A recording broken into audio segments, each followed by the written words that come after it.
Olá, boa noite.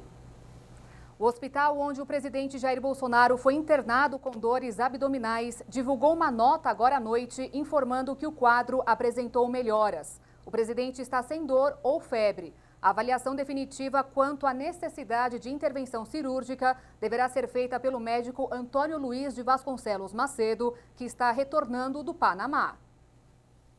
Pelas redes sociais, o presidente Jair Bolsonaro disse que passou mal depois do almoço de domingo e deu entrada no Hospital Vila Nova Star, em São Paulo, por volta das 3 da manhã desta segunda-feira. Bolsonaro recebeu uma sonda nasogástrica e novos exames serão realizados para avaliar a necessidade de uma cirurgia para desobstrução do intestino.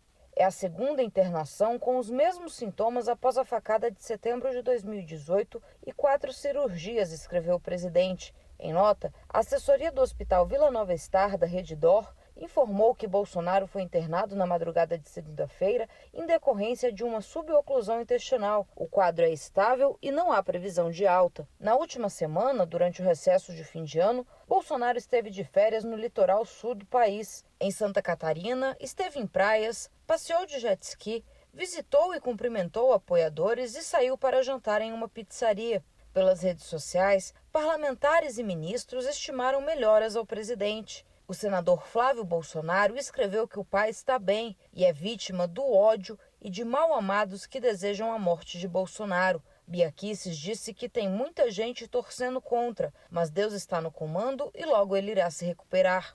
Carla Zambelli escreveu que o Brasil está com o presidente e que há uma grande rede de amor e carinho olhando pela saúde de Bolsonaro. O ministro da Educação, Milton Ribeiro, afirmou estar em oração.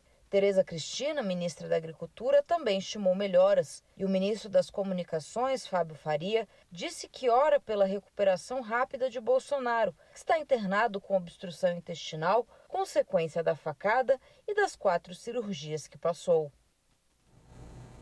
Ao menos 3 estados brasileiros, Rio de Janeiro, Ceará e São Paulo, têm relatos de testes positivos de pessoas contaminadas tanto pela Covid como pela gripe. Os especialistas dizem que a tendência é que os casos de dupla infecção, chamada de flurona, deverão aumentar. E o ministro da Saúde, Marcelo Queiroga, disse hoje que as vacinas para as crianças entre 5 e 11 anos de idade vão chegar ao país na segunda quinzena deste mês. E a consulta pública sobre o início dessa imunização terminou neste domingo. O Ministério da Saúde recebeu cerca de 24 mil contribuições da sociedade. Especialistas em imunização ainda vão participar de uma audiência pública antes da decisão final do governo, marcado para esta quarta. A vacinação desta faixa etária foi aprovada pela Agência Nacional de Vigilância Sanitária no dia 16 de dezembro, mas a medida ficou sob análise. Mesmo assim, governadores de vários estados informaram que vão autorizar a aplicação das injeções independente da orientação do Ministério da Saúde. Nesta segunda-feira, o governo do Distrito Federal anunciou que vai seguir os colegas. E agora vamos conferir os números da vacinação contra a Covid em todo o Brasil.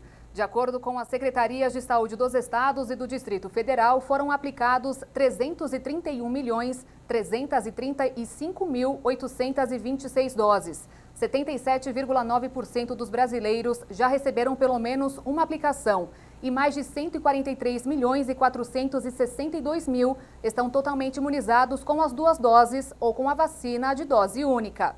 E agora, companhias de cruzeiros suspenderam as operações no Brasil até o dia 21 de janeiro. O anúncio foi feito nesta segunda-feira pela Associação Brasileira de Navios e Cruzeiros e a decisão partiu das próprias companhias. Ontem, a Anvisa reforçou a urgência em acabar com a temporada de cruzeiros no país, após a confirmação de que os 5 navios que operam na costa brasileira têm dezenas de casos confirmados de Covid. E após uma viagem cancelada, teve confusão no Porto de Santos e passageiros relataram briga por pizza. Briga por um pedaço de pizza e muita indignação. Humilhação que tá isso aqui, ó. Ó, tanto de gente aqui, ó. Dando pizza um por um, ó. Humilhação aqui, ó. Essa foi a situação enfrentada pelos cerca de 2.000 passageiros do MSC Esplêndida na noite deste domingo, após mais de 7 horas de espera pelo embarque no cruzeiro, que acabou cancelado por determinação da Agência Nacional de Vigilância Sanitária, a Anvisa. Dezenas de casos de Covid-19 foram registrados em navios da MSC Esplêndida, MSC Preciosa e Costa Diadema, que atracou nesta segunda-feira no Porto de Santos, deverá permanecer em quarentena e não poderá realizar novas operações. Só nele, segundo a Anvisa, foram confirmados 68 casos de Covid-19, sendo 56 entre tripulantes e 12 entre passageiros. Em comunicado, a Anvisa alertou que o descumprimento dos protocolos sanitários e a desobediência às medidas de restrição impostas pelas autoridades constituem infrações sanitárias. Se forem confirmadas essas violações, as companhias poderão ser punidas com multas ou ter as atividades suspensas. A Anvisa reforçou a recomendação ao Ministério da Saúde de suspender imediatamente todos os cruzeiros, dado o aumento global dos casos de Covid-19 impulsionados pela nova variante Ômicron. O ministro da Saúde, Marcelo Queiroga, afirmou nesta segunda-feira que o governo vai analisar possíveis mudanças nas regras. O Brasil permitiu a retomada dos cruzeiros em novembro, mas ordenou às empresas que implementassem protocolos estritos contra a Covid-19. As regras incluíam submeter os passageiros a testes e colocá-los em quarentena em caso de infecção. E essa situação é comum ao redor do mundo, viu? Vários cruzeiros foram afetados por surtos de Covid-19, como os registrados em navios que estavam em Portugal e na Índia. Cerca de 3.000 passageiros foram obrigados a desembarcar nesta segunda-feira de um cruzeiro que seguia para as Ilhas Canárias, depois que um surto de Covid-19 os forçou a parar em Lisboa. Os primeiros passageiros com resultado positivo no Aida Nova foram colocados em um ônibus com destino ao aeroporto de Lisboa. Em seguida, os outros passageiros também precisaram deixar o navio. A embarcação, com 2.844 passageiros e 1.353 tripulantes, atracou em Lisboa depois de passar pelo porto de La Corunha, no noroeste da Espanha. Ele estava programado para chegar às Ilhas Canárias Espanholas, depois de passar pela ilha portuguesa da Madeira. Depois que os primeiros casos de contágio apareceram na quarta-feira, a operadora Aida Cruise Sunday decidiu suspender a viagem. Nesta segunda, o navio registrou 68 casos positivos, 60 deles entre os tripulantes. Esse é mais um caso de surtos de Covid-19 em navios nos últimos dias. Mais de 2.000 pessoas que viajavam em um cruzeiro em águas indianas foram impedidas de desembarcar após o registro de casos a bordo. São pelo menos 66 pessoas infectadas com o vírus. O setor de cruzeiros luta para se recuperar após a interrupção das viagens no começo da pandemia e os surtos a bordo de várias embarcações. E mudando de assunto, o calor excessivo tem aumentado a procura por manutenção de ar-condicionado em Dourados, no Mato Grosso do Sul. Conforto e proteção contra o calor excessivo. Esses são alguns dos benefícios do ar-condicionado, que está presente na casa de uma grande parte dos brasileiros e que nessa época do ano passa a funcionar bastante. Além de manter a casa com temperatura agradável no verão, a manutenção periódica do aparelho garante ainda a qualidade do ar, prevenindo contra doenças respiratórias. Muitas empresas que trabalham com esses equipamentos estão precisando fazer agendamento porque não conseguem atender a demanda. Nessa aqui, a procura por reparos e manutenções dobrou. Em questão das residências, o aumento chega a ser a 100%. Mas por quê? Ainda existe uma falta de informação. Para não enfrentar fila e passar calor, o técnico orienta as pessoas a fazerem a manutenção antes da chegada do verão. O correto seria a pessoa estar fazendo essa manutenção preventiva, que seria a limpeza, sempre no período que ele vai estar usando menos. Na época, por exemplo, do inverno. Porque quando chegar nessa época, ele vai estar com o aparelho em perfeito estado para uso. Jefferson explica ainda algumas medidas que podem prolongar a vida útil do ar, especialmente a forma de uso e regulagem da temperatura. De 15 em 15 dias, o correto é estar tirando o filtro do aparelho, que são aquelas telinhas que ficam ali na frente, e ele mesmo faz isso. Vai lá, limpa essa tela e recoloca no aparelho. E sempre está usando o aparelho na temperatura certa, que é 24 graus, 25, não precisa mais do que isso.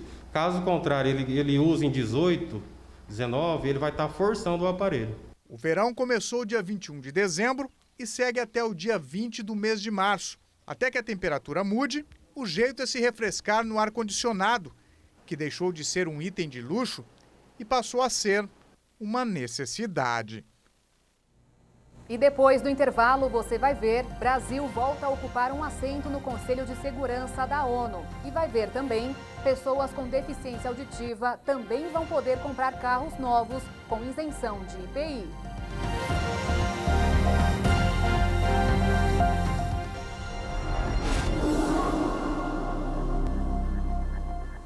Em 2022, algumas mudanças na economia estão diretamente relacionadas ao bolso do brasileiro. Além do novo valor do salário mínimo, passam a valer novas regras para a inclusão de famílias na tarifa social de energia e para o pagamento do Vale Gás. O brasileiro começa o ano com um novo valor para o salário mínimo. Outros benefícios previdenciários e sociais têm a chance de ampliação do alcance de programas como o Auxílio Brasil, a tarifa social de energia e o Vale Gás. O salário mínimo está valendo R$ 1.212. O valor representa uma alta de R$ 112 em relação aos R$ 1.100 vigentes ao longo de 2021.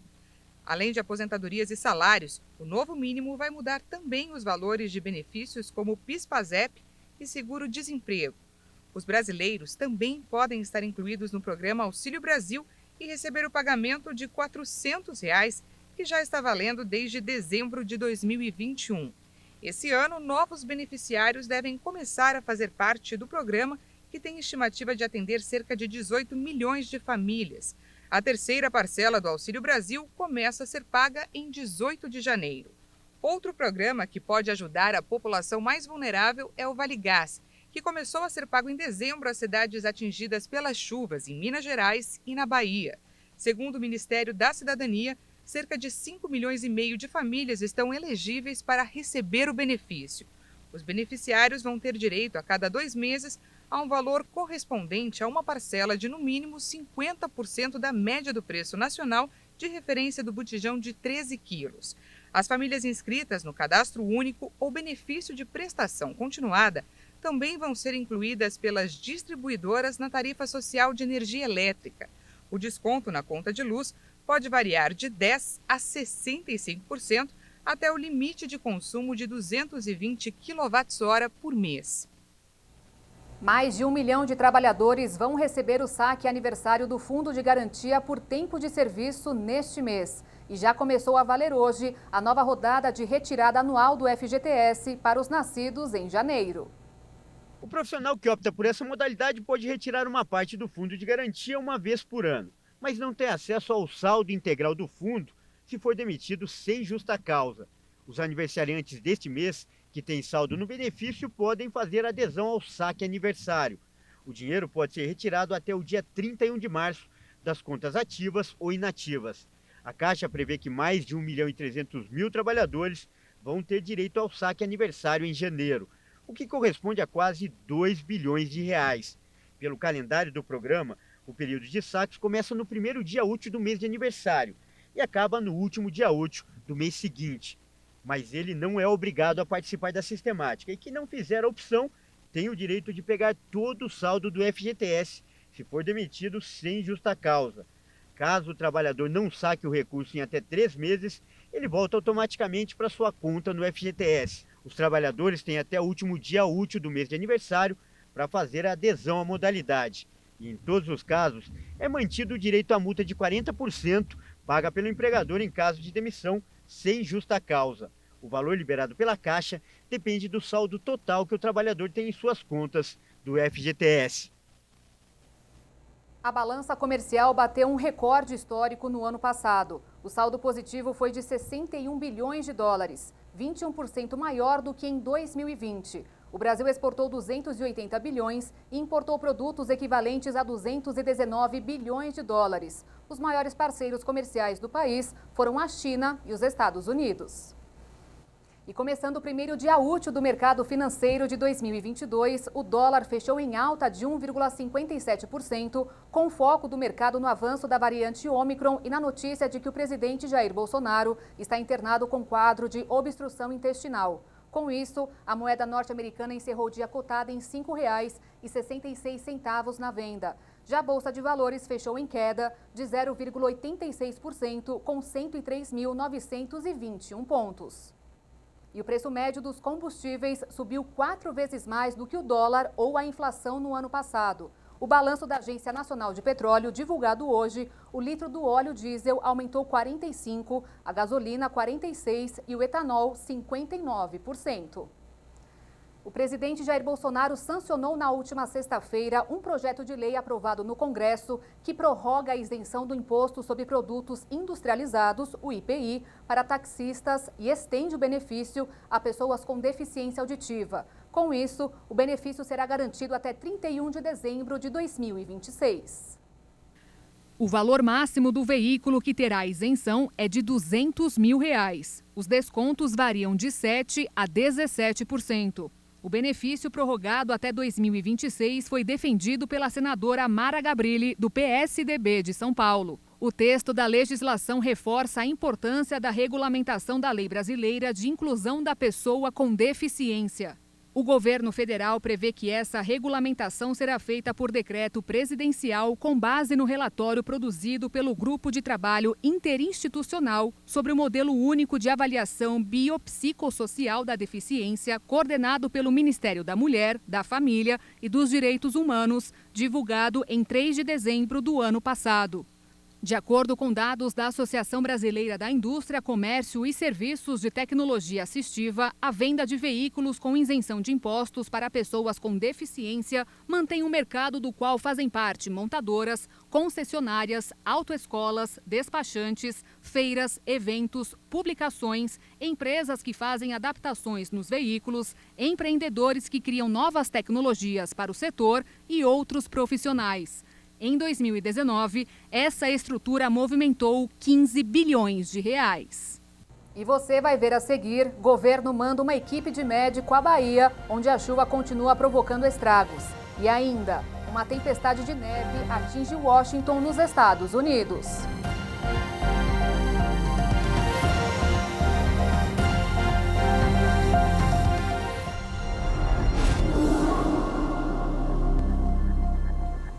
O primeiro grupo de médicos enviado pelo governo federal para atender os atingidos pela cheia na Bahia chegaram hoje a Ilhéus. O número de mortes no estado subiu a 26. Outros estados também estão sofrendo com as fortes chuvas. Ao longo do mês, cerca de 100 médicos devem começar a trabalhar na Bahia. Na primeira leva, 34 profissionais chegaram a Ilhéus. Os médicos contratados pelo programa Mais Médicos foram para o estado em uma aeronave da FAB nesta segunda-feira. Os ministros João Roma, da Cidadania, e Damares Alves, da Mulher, Família e Direitos Humanos, acompanharam os médicos. Segundo o Ministério da Saúde, esses profissionais farão atendimento de 660 mil pessoas afetadas pelas fortes chuvas na Bahia. Além da mão de obra qualificada, o Ministério da Saúde já disponibilizou para o Estado cerca de 19 milhões de reais para o apoio de ações de vigilância em saúde e prevenção de doenças. O presidente, no primeiro momento, editou uma medida provisória com 200 milhões de reais, agora outra com 700 milhões de reais. O Ministério da Saúde tem atuado fortemente através das suas secretarias. Nós estamos aqui com o propósito de levar um apoio à população da Bahia, sobretudo. O Ministério da Saúde também informou que enviou à Bahia medicamentos e vacinas suficientes para atender pelo menos 40 mil pessoas, além de 5 milhões de insumos para controle de doenças como dengue, zika e chikungunya, e milhares de vacinas contra a influenza e hepatite A. Durante a recepção dos médicos na manhã desta segunda-feira, a ministra Damares Alves destacou a importância do trabalho integrado dos ministérios do governo federal no atendimento e socorro das vítimas. Nós tivemos cidades, por exemplo, que a água passou por dentro de cemitérios. E eu quero que vocês imaginem o que aconteceu. Essas águas ainda estão por lá. Nós temos crianças entrando nessas águas, nós temos as pessoas para atravessarem de um lado para o outro, precisam passar por dentro de águas contaminadas. E essas respostas imediatas do Ministério da Saúde, está salvando vidas. As vacinas que estão chegando, os médicos que estão chegando. E, neste momento, a prioridade do governo federal é fazer a garantia das vidas. Hoje eu sigo para lá junto com o Ministério e a gente não trabalha essas ações mais sem direitos humanos neste governo, ele permeia todas as demais ações. Está indo comigo, por exemplo, a secretária nacional da Mulher hoje, porque nós estamos tendo ocorrência de violência contra a mulher. Por exemplo, mulheres que estavam em medida protetiva estão em abrigos, sem provar, sem o papel para provar que estão em medida protetiva e os agressores indo até o abrigo. Então, a Secretaria da Mulher indo com os médicos para orientá-los a identificar a violência contra a mulher. Às vezes, ela não está machucada porque caiu numa enxurrada, está machucada por um outro motivo. Então, desta forma que os ministérios aqui, eles estão interagindo. O ministro da Cidadania, João Roma, destacou o desafio e a necessidade de atender urgentemente cada demanda da população da Bahia e de outros estados afetados, como Minas Gerais e Tocantins, que também foram atingidos pelas cheias. O que ocorreu na Bahia nesse final do mês de dezembro foi uma calamidade de grandes proporções, tanto que chega a uma área de mais de 600 quilômetros dentro das cidades que estão em calamidade. Então, é uma vasta extensão. E uma coisa é quando há uma calamidade, um rompimento em um município. Outra coisa é quando superam mais de 130 municípios, como é o caso da Bahia, e se estende a outros estados, como Piauí, o Tocantins, Minas Gerais, né, no Vale do Rio Jequitinhonha. Uma calamidade como essa tem várias fases. Uma primeira fase, óbvio, é o resgate e a preservação da vida humana. Não é? Na sexta-feira eu estive no Vale do Jequiriçá e eu vi a cidade praticamente completamente destruída. A casa que não tinha caído tinha chegado água no teto da casa. E as pessoas simplesmente perderam tudo. Um município vizinho que foi ao lado levar um carro-pipa, Queiroga, ficou tão impressionado que disse: eu pensei que minha cidade estava numa situação ruim. Mas a realidade de Ubaíra e de Jequiriçá era um cenário realmente de guerra. As pessoas na rua pedindo para pegar um pouco de água do carro-pipa para poder beber, não é? Pois o que tinha era só fedor e lama por toda a cidade. E isso naturalmente tem um impacto na saúde pública. Naturalmente, né? Isso vai decorrer uma série de enfermidades e a presença, portanto, né, desse reforço da equipe de médicos vai fazer toda a diferença, uma diferença efetiva na vida dessas pessoas. Nesta segunda-feira, o ministro do Desenvolvimento Regional, Rogério Marinho, sobrevoou áreas alagadas no Vale do Jequitinhonha, em Minas Gerais. Acompanhado da ministra Flávia Arruda, Marinho viu do alto a situação no município de Salinas e, em Almenara, se reuniu com prefeitos da região. Após as agendas, Marinho informou que a Defesa Civil Nacional já disponibilizou cerca de 60 milhões de reais para assistência imediata aos atingidos na região de Minas. Realmente houve uma destruição, um ataque contra a infraestrutura das cidades que realmente gerou problemas e transtornos para a população de cada um desses municípios e distritos. Para nós agora o importante, como eu disse lá dentro, é esperarmos as águas baixarem um pouco para que cada município possa fazer o seu diagnóstico. Então nós sabemos de uma forma preliminar que há necessidade de se fazer reconstrução de pontes, estradas vicinais, construção de casas, de mercados, de postos de saúde. Agora nós não sabemos em que dimensão isso vai ocorrer. Por isso nós estamos aqui conversando em loco com os prefeitos, orientando os prefeitos para que façam os seus planos de trabalho, para que façam as suas avaliações, os seus diagnósticos, porque nosso papel é fazer justamente, eu diria, essa compilação, consolidar esses dados para levantar os recursos junto ao Congresso Nacional. O presidente está solidário, nos deu a seguinte orientação: fazer o que for necessário.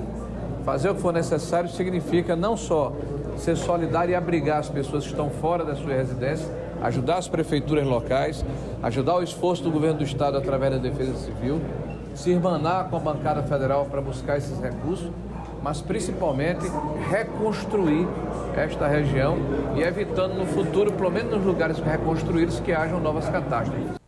As autoridades sanitárias dos Estados Unidos anunciaram nesta segunda-feira o reforço da vacina da Pfizer para adolescentes de 12 a 15 anos. Além disso, foi reduzido de 6 para 5 meses o tempo para a aplicação da terceira dose para todas as idades.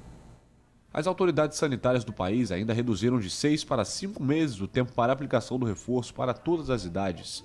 A decisão foi tomada em meio a um surto de Covid-19 causado pela variante Ômicron e no momento em que as escolas devem retomar as aulas depois das férias de fim de ano. A Agência de Alimentos e Medicamentos dos Estados Unidos também autorizou a terceira dose para crianças imunodeprimidas com entre 5 e 11 anos. Mas a orientação ainda precisa da aprovação dos Centros de Prevenção e Controle de Doenças. Para aprovar a aplicação dessa dose adicional, a agência se baseou em dados de Israel, onde milhares de crianças e adolescentes já receberam a terceira imunização. Além disso, não há registro nenhum de reações graves entre os 4,1 milhões de israelenses de 16 anos ou mais que receberam a dose de reforço 5 meses depois da vacinação inicial. Os Estados Unidos contam atualmente com uma média de 400 mil novos casos de Covid-19 por dia, um recorde desde o início da pandemia. As hospitalizações também estão aumentando, mas seguem abaixo do pico registrado há um ano. Por outro lado, as internações de crianças estão em alta. E de acordo com a Universidade de Oxford, já foram aplicados mais de 9 bilhões e 210 milhões de doses de vacinas contra a Covid no mundo. A China, líder do ranking, tem 2 bilhões e 850 milhões de aplicações. A Índia, em segundo, tem 1 bilhão e 460 milhões. Em terceiro estão os Estados Unidos, em quarto o Brasil e em quinto a Indonésia. O Brasil registrou nas últimas 24 horas 76 mortes por Covid e 11.850 novos casos, de acordo com o Ministério da Saúde. Confira agora os números da pandemia em escala mundial. Já são quase 292 milhões e 321 mil casos e mais de 5 milhões e 448 mil óbitos ao redor do mundo. Os Estados Unidos ultrapassaram os 56 milhões e 91 mil diagnósticos e tem um total de 827.701 vítimas fatais. A Índia se aproxima dos 34 milhões e 923 mil contaminações. O Brasil passou dos 22 milhões e 305 mil casos, com quase 21 milhões e 592 mil pessoas recuperadas. Ao todo, são 619.209 mortes. Já o Reino Unido tem mais de 13 milhões e 497 mil pessoas que foram contaminadas pela Covid. E a Rússia ultrapassou os 10 milhões e 374 mil casos positivos da doença.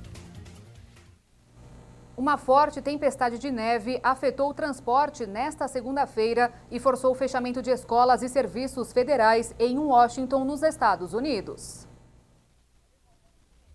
A capital americana ficou toda branca nesta segunda-feira. Uma forte tempestade de neve mudou o cenário em Washington e de várias partes da costa central do Atlântico. O fenômeno ocorre após uma semana de festas repleta de cancelamento de voos e um pico recorde de casos de Covid-19 nos Estados Unidos.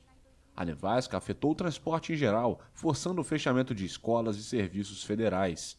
De acordo com as previsões oficiais, a tempestade deixará entre 12,7 e 25,4 centímetros de neve em Washington. No primeiro dia útil do ano, no meio da manhã, 3,5 mil voos já haviam sido cancelados, sendo 2 mil com partida ou chegada no território americano. As autoridades pediram aos funcionários federais na capital e arredores que ficassem em casa. Como o teletrabalho se tornou comum durante a pandemia de coronavírus, não está claro qual parte do governo será afetada. Nesta segunda, os aeroportos de Nova York, Washington e Baltimore foram os que mais suspenderam voos. O tráfego aéreo em todo o mundo sofreu durante as festas com a variante Ômicron, já que muitos pilotos e comissários de bordo testaram positivo para a Covid-19 ou tiveram que ficar em quarentena após contatos com contaminados. E daqui a pouco você vai ver, Brasil vai ter apenas um feriado prolongado este ano. E ainda, dicas para manter as metas traçadas para 2022.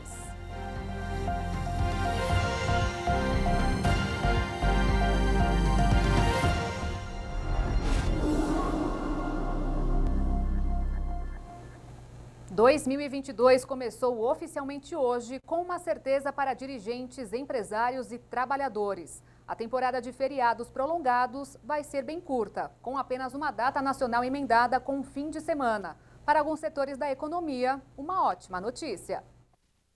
O calendário de 2022 terá 9 feriados nacionais, sem contar as datas municipais e as estaduais, como, por exemplo, o Dia da Consciência Negra.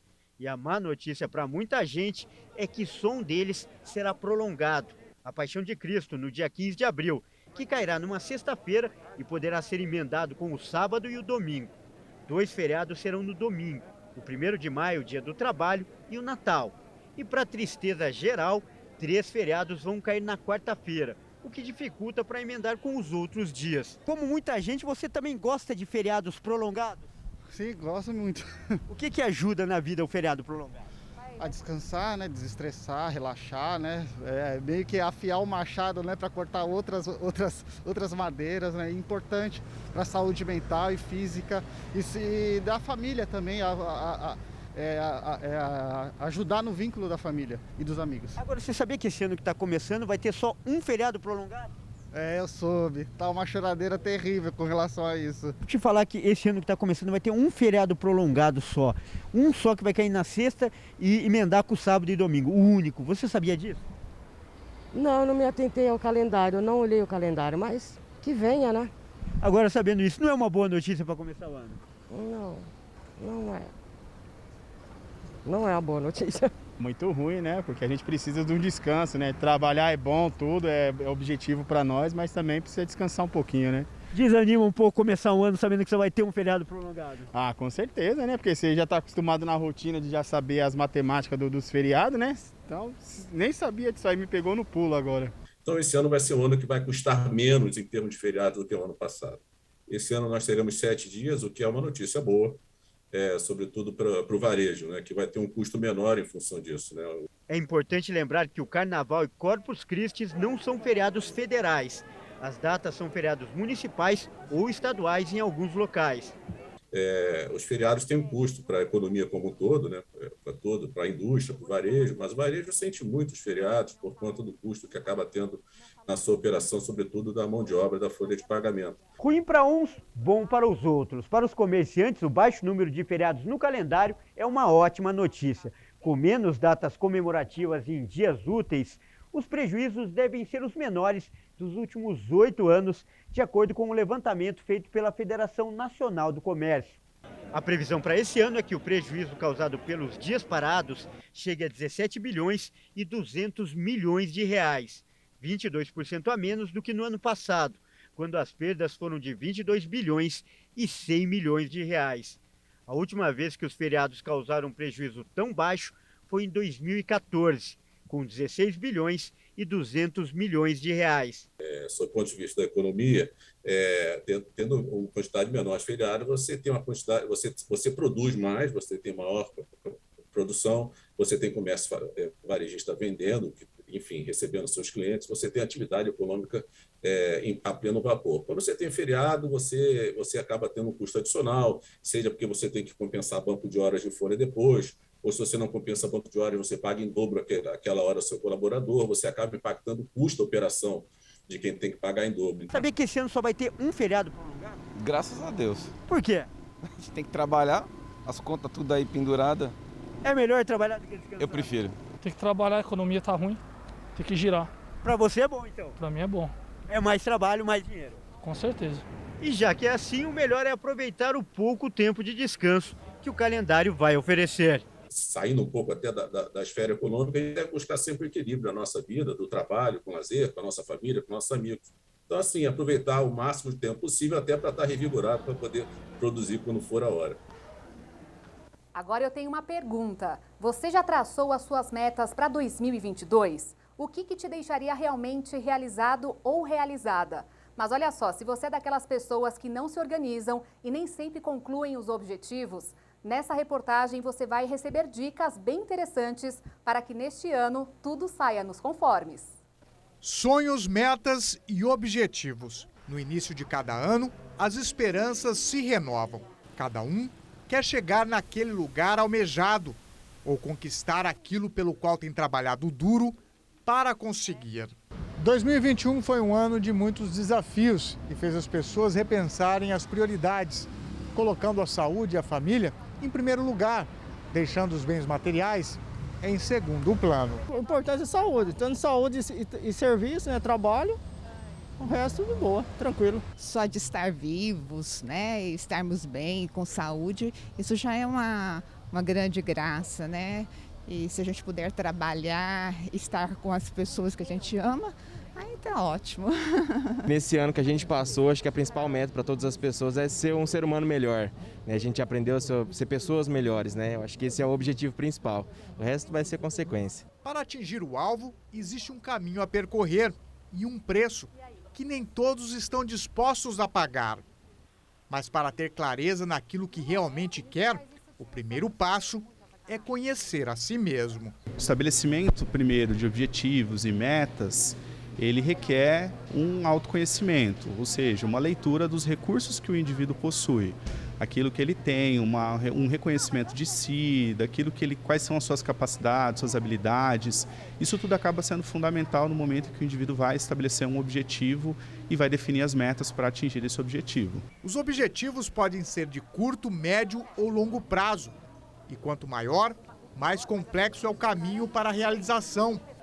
O psicólogo Carlos Valiente diz que na hora de estabelecer metas, é preciso ter os pés no chão. A ideia central, quando se for estabelecer um objetivo, é justamente fazer uma leitura sobre aquilo que você já possui, sobre aquilo que você precisa para atingir esse objetivo. Fazendo uma leitura de realidade. Então, é importante que o indivíduo reconheça onde está inserido, quais são as suas possibilidades e estabeleça objetivos que estejam, ou que sejam condizentes com essa realidade, que estejam próximos, que as metas sejam alcançáveis. Não adianta pensar em grandes objetivos a curto prazo. Por exemplo, a conquista de um bem imóvel, por exemplo, é algo que requer algum planejamento, requer algumas metas. E aí não adianta esperar que esse tipo de objetivo ele seja atingido em um curtíssimo prazo, porque isso inevitavelmente levará o indivíduo à frustração. Quanto mais simples e claro for o objetivo, mais rápido será para alcançá-lo. Mas nem tudo acontece como planejado. O especialista diz que é preciso estar preparado para os imprevistos e se dispor a mudar as metas se for preciso. A gente precisa entender que mesmo se planejando, mesmo estabelecendo objetivos, metas, eventos que não são planejados, eles podem acontecer, como foi o caso de 2021 com a pandemia. Então, era algo que jamais se poderia prever que acontecesse e acabou ali, então, adiando ou frustrando os sonhos, os objetivos de muita gente. Lidar com a frustração é desafiador, acaba sendo demandando muito dos indivíduos. Então, a gente fala sempre não ir lidar com a frustração, mas poder evitar essa frustração. Agora, se as frustrações são frequentes e os objetivos traçados quase sempre não são atingidos, a pessoa pode estar se auto-sabotando. E, nesse caso, é importante a ajuda de um profissional. Principalmente se o indivíduo percebe que ela é recorrente, ou seja, se ele costumeiramente estabelece metas, objetivos e não os atinge. Então, nesse caso, o aconselhado é que ele possa procurar um apoio psicológico junto a um profissional para que ele possa rever, por exemplo, quais são os pontos em que ele tem se frustrado, em que ponto isso tem atrapalhado ele, de que maneira ele tem agido que, por exemplo, pode ter se autossabotado durante o processo de busca desses objetivos. Seja qual for o objetivo, foque em 2022. Afinal, temos 12 meses pela frente para trabalhar duro e atingir o alvo tão desejado. E você vai ver agora alguns desses testemunhos da Igreja Internacional da Graça de Deus. Oh, glória, nós damos glória, Ele vem para mudar a nossa história. A senhora foi o que a senhora recebeu? Alegria no coração, voltou. Eu estava triste esses dias e a alegria Agora não deixa escapar mais não, agora segura ela que ela é a bênção de Deus na sua vida. O que aconteceu, irmã? A dor aqui nas costas saiu agora. Você foi o que, amiga? Eu saí triste de casa, preocupada. Depois da volta das vitórias, eu estou mais contente. Amém. O que aconteceu, amigo? Eu estava muito triste esses dias, sem ânimo para tudo. Agora na volta da vitória, graças a Deus, senti a alegria do céu. É isso que Deus está fazendo. Hoje Ele está tirando a tristeza, o manto de tristeza e colocando o manto da vitória, que é o manto da alegria. Conta para nós o que aconteceu. Não é feio falar, não é bonito. Você foi o quê? Tava com uma tristeza depois. Olha, é muita gente que estava dominado pela tristeza, pessoal. E não pode ficar acanhado, não. O louvor é a coisa mais decorosa. Você não vai ter outro ato tão decoroso quanto louvar a Deus. Louvar a Deus é melhor do que beber água pura. Água contaminada faz mal, água pura faz uma bênção. Mas louvor a Deus faz tudo. Nós damos glória, Ele vem para mudar a nossa história. E a edição do Jornal das 22 de hoje chega ao fim. Agradeço a sua companhia e te desejo um ótimo fim de noite e início de semana. Até amanhã.